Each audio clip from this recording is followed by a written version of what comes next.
From MTN News, you're watching Montana This Morning. Appointments for the COVID-19 vaccine in Gallatin County will open later this week. I'm Gabby Crevitt, and we'll have all the details you need to know before signing up. Plus, how a large fuel spill over a month ago still impacting the mining city. We have more on that coming up as well. Well, good Thursday morning to you. It is 6:29. You are watching Montana This Morning. Holly Brantley, Chet Lehman, Matt Elwell. And just out the window here, I can see the sun starting to peek over the mountain. Nothing like it, Matt. Are we in for a pretty day? It's going to be beautiful. We're going to be dealing with sunshine all day, but the temperatures are just, that's lagging. Chilly. Are they struggling? We are struggling. I'm struggling. No, actually, this is going to be beautiful. I think everything's relative. Our temperatures are beginning to warm up. The morning, you're going to need those coats early on, but our clear skies really allowing these temperatures to warm up nicely. They're a beautiful start to the morning. Our daytime temperatures eventually hitting the low 40s. We're still a little below average, which would be struggling, I guess, in my book, but our temperatures are on the warming trend as you head into the weekend. We're going to break down your complete forecast, of course, coming up in just a few minutes. Thank you, Matt. This week, the public will have the chance to sign up for appointments for a vaccine clinic hosted by Gallatin County. MTN's Gabby Crevitt has details on how you can get your name on that list. Online signups for the COVID-19 vaccine in Gallatin County will open this Friday, March 12th at 12 p.m. So here's what you need to know before signing up. The vaccine clinic will be hosted by the county for people in Phase 1B+. That means people 60 years old and older, people with certain underlying health conditions, and people of color. People in Phase 1A, which includes healthcare workers, first responders, and residents and staff of long-term care facilities, are also still eligible to make an appointment. According to the Gallatin City County Health Department, there will be around 300 appointments available to sign up for this clinic, and they will fill up quickly. The Gallatin City County Health Department says they are currently getting around 2,300 doses of vaccine a week, which is shared with facilities like Bozeman Health, Community Health Partners, and Montana State University. A few important reminders about vaccines in Gallatin County. Vaccinations are made by appointment only, and there will be no walk-ins. And you must schedule your second dose with the same facility where you received your first dose. You can find a detailed list of everything you need to know the day before receiving the COVID-19 vaccine and the day of on the Gallatin City County Health Department's website. And you can find a link to that specific site by visiting kbzk.com. Reporting in Bozeman, Gabby Crevitt, MTN News. Gabby tells us that clinic itself will be held on Thursday, March 18th, and it will be at the Gallatin County Fairgrounds. Well, the City of Bozeman is launching a citywide survey to learn more about residents' preferred methods of communication and engagement. From now until the end of March, residents can take the survey online or print out the survey and mail it to City Hall or drop it off in person. The survey asks questions like, what's your preferred time to engage in city initiatives and projects? And which method do you prefer to provide input? The City of Bozeman says community engagement is a part of the strategic plan priorities for 2021. The staff hope to gather more feedback on how to make engagement more accessible to all. I think it's important for us to engage because engagement recognizes that there is experience and expertise in the ideas and the thoughts and opinions of the community, and that it's important and makes for better decisions that stand up over time.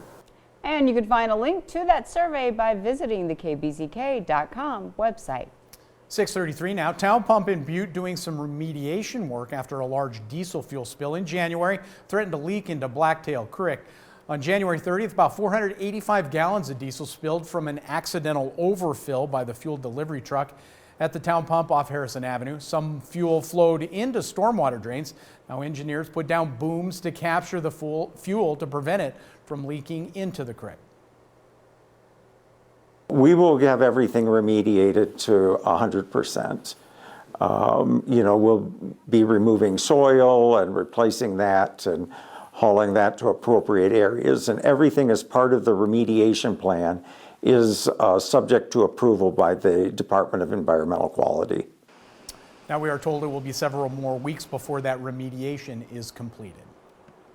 Well, the Freemasons in Elks Lodge and Anaconda have joined forces. Caitlin Augulus was there to find out why the two organizations have moved in together and what they're up to next.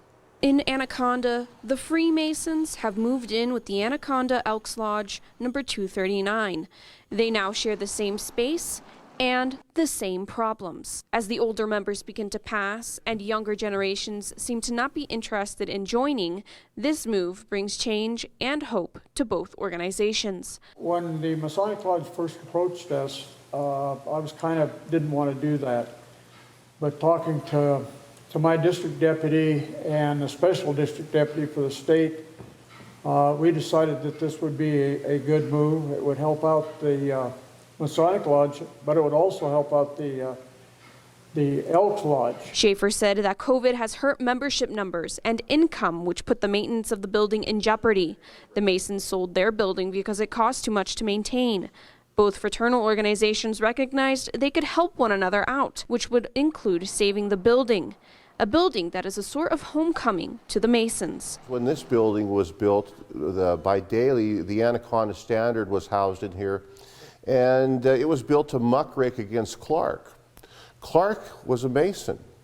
So Clark's Masons were actually in the same building with Daly, who was muckraking against Clark, which is pretty funny. It's been a tradition for the high school to hold their prom in the Elks Lodge since 1932, a tradition that Schaefer wants to continue. The Elks Lodge feels that it's our responsibility to keep this building open so that the high school can still do their high school proms here. The Elks and the Freemasons want people to know that they're still here.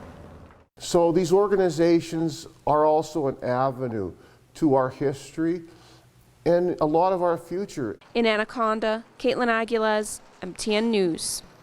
Caitlin also tells us to increase membership for both organizations. The Elks and Masons plan on holding fundraisers, membership drives, picnics, and different activities to get out of the lodge and make it all a lot more fun. And speaking of fun, Love Inc., in partnership with multiple churches in Gallatin County, will be giving away free Easter baskets this year. The organization is looking for people in the community to donate candy and small toys to fill the baskets. This is the second year Love Inc. delivers free Easter baskets to anyone and everyone in the community. The tradition started last year during the COVID-19 pandemic, when the organization wanted to spread some joy during that very difficult time. I remember a mom had told her son and daughter, you know, we're gonna have to cancel Easter this year. And then to see that she was able to get a basket for free, to be able to get those and give them Easter morning, just really brought a lot of hope when it seemed pretty hopeless.